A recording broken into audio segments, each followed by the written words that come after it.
তোমার হাতে ওটা কি?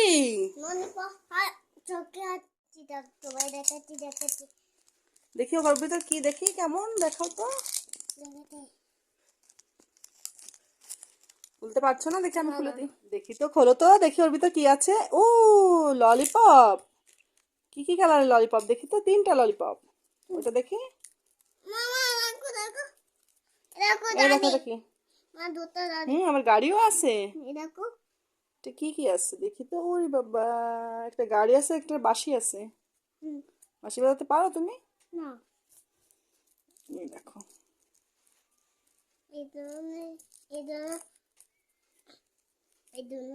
আমি যাবো।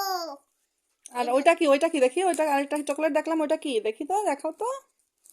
আরেকটা চকলেট দেখলাম, ওইটা দেখাও তো, ওই যে ওই পাশে। কি এটা? এই সুন্দর তো সাথে চকলেটটা। নমস্কার বন্ধুরা, জিতুস মম কিচেনে তোমাদের আবারও স্বাগতম। বর্তমানে ছেলে মেয়েদের কিন্তু বায়নার শেষ নেই, তাদের কিন্তু একটা থেকে একটা বায়না লেগেই থাকে। আর যদি একমাত্র ছেলে হয় তাহলে তো আর কোনো কথাই নাই, মানে যা বলবে তাই। তাকে যখন যেটা প্রয়োজন বলার সাথেই তাকে হাজির করো, না হলে কিন্তু আসলে তাণ্ডব শুরু করে দেয় বাড়িতে। তো বিকালে একটু ঘুরতে গিয়েছিলাম, সেখান থেকে কিন্তু অনেক কিছু খাওয়া দাওয়া করা হয়েছে, প্লাস অনেক কিছু কেনাকাটাও করা হয়েছিল। তারপরেও কিন্তু তার বায়না, মানে ওই চকলেট দেখে কিন্তু তার কিনাই লাগবে। বাইরে গেলে চকলেট তো তার মাস্ট কিনাই লাগবে। তাছাড়া ওর বড় মা কিন্তু, বড় মা মানে কিন্তু ওর বড় কাকি, তো সেও অনেক খাবারটা কিনে দিয়েছিল, খাবার কেক কিনে দিয়েছিল। তারপরেও তার বায়না, সে কিন্তু ওই কেকে হবে না, তার কিন্তু বড় কেক লাগবে, বার্থডে কেক তার লাগবে। মানে তার তো বার্থডে টাইম ছাড়াও তার বার্থডে পালন করা লাগে প্রায়, মানে তার বছরে আর কি প্রতি মাসে একবার 12 মাসে 12বার বার্থডে করলেও তার ভালো হয়, এরকম একটা অবস্থা। কেক দেখলে তার মাথা খারাপ হয়ে যায়, আর বড় কেকটাই সবসময় সে নেবে এরকম। তার বায়না মেটাতে মেটাতেই তো আমার দিন কাবার হয়ে যায়। আর সংসারে কাজকর্ম তো আছেই। তো যাদের ছোট বাচ্চা আছে তারাই জানে, আর বেশি তারাই বুঝতে পারে, যাদের বাচ্চা অনেক দুরন্ত হয়, দুষ্টু হয়, তারা কিন্তু আসলে জানে যে একটা বাচ্চা মানুষ করা কতটা কষ্টের।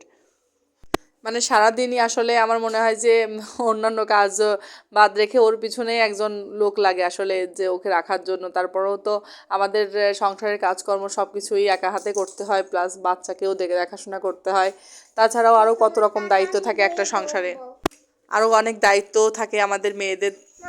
বিয়ের পরে তো আমাদের আসলে জীবনটা এইভাবেই কেটে যায়, আমাদের শখ আহ্লাদ বলতে আসলে কিছুই থাকে না। বিয়ের আগে যতটুকুই শখ আহ্লাদ থাকুক না থাকুক, বিয়ের পরে যেটুক যা থাকে। আর একটা বাচ্চা হয়ে গেলে তো তখন তো আসলে সব কিছুই থাকে আমাদের ওই বাচ্চাকে ঘিরেই, নিজেদের শখ আহ্লাদ আসলে কিছুই সেরকম আর মানে পূরণ তো করার চান্সও থাকে না। আর তাছাড়া অতটা মনেও আসে না নিজের কোনো কিছু, আসলে চাওয়া পাওয়াটাও অনেক কিছু কমে যায় তখন। চাওয়া পাওয়াটা সব কিছুই থাকে আমাদের সন্তানকে ঘিরে, ওকে মানুষ করা, ভালো করে ওকে একটা ভালো জীবন উপহার দেওয়া, ওকে সঠিকভাবে দিক নির্দেশনা দিয়ে একটা সঠিক জীবনে নিয়ে যাওয়া, এটাই আসলে আমাদের মেইন টার্গেট থাকে। এভাবেই আমাদের মেয়েদের জীবনটা আসলে কেটে যায়।